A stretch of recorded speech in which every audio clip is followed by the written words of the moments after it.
लाखों भारतीयों का जो अधिकार है, जो हक है, वो मारा जाएगा।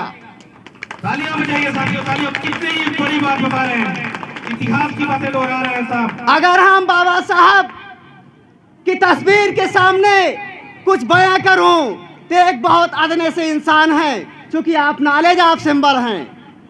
आपके ही द्वारा जो अधिकार मिला हमको, मैं उसके लिए क़यामत तक आपको धन्यवाद देता रहूंगा, क्योंकि आप उस समय ग्रेजुएशन हासिल किए जब इस छोटे तबके को शिक्षा प्राप्त करने का ही अधिकार नहीं था, और आप उन यातनाओं को झेलते हुए शिक्षा प्राप्त किया है। आप इकलौते ऐसे शेड्यूल कास्ट के स्टूडेंट थे जो उस समय विद्यालय में पढ़ रहे थे। आपको पानी नहीं पीने दिया जाता था, जहां पर सामान्य विद्यार्थी हमारे पानी पिया करते थे, उस पात्र में आपको पानी नहीं पीने दिया जाता था, साथ में बैठने नहीं दिया जाता था। लेकिन फिर भी उन यातनाओं को झेलते हुए आपने भारत में ही नहीं, बल्कि जैसा कि मैंने पहले ही आपको अवगत कराया कि आपने लंदन और अमेरिका में भी एजुकेशन हासिल किया।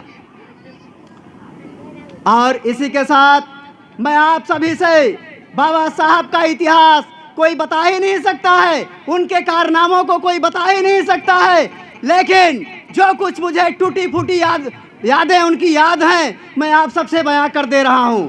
लेकिन यहाँ हमारे कहने का यही मतलब नहीं है कि बाबा साहब की मैं जयंती मना रहा हूं।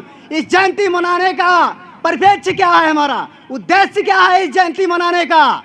बाबा साहब के कुछ सपने रहे होंगे, अगर उन्होंने त्याग तपस्या की, आज भी हमारे इस समाज से बैठे हुए तमाम इसी दलित बिरादरी के लोग आईएएस और आईपीएस पदों पर बैठे हुए हैं, लेकिन ऐसे सामाजिक कार्यों के लिए वो एक पैसे की इमदाद नहीं कर सकते हैं।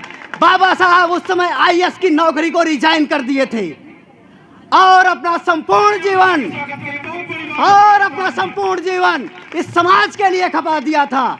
तो मैं आपसे अपील करना चाहूंगा कि हम चाहे रूखा सूखा ही खाएं, कपड़े चाहे कम ही पहने, लेकिन अपने बच्चों को तालीम जरूर दें।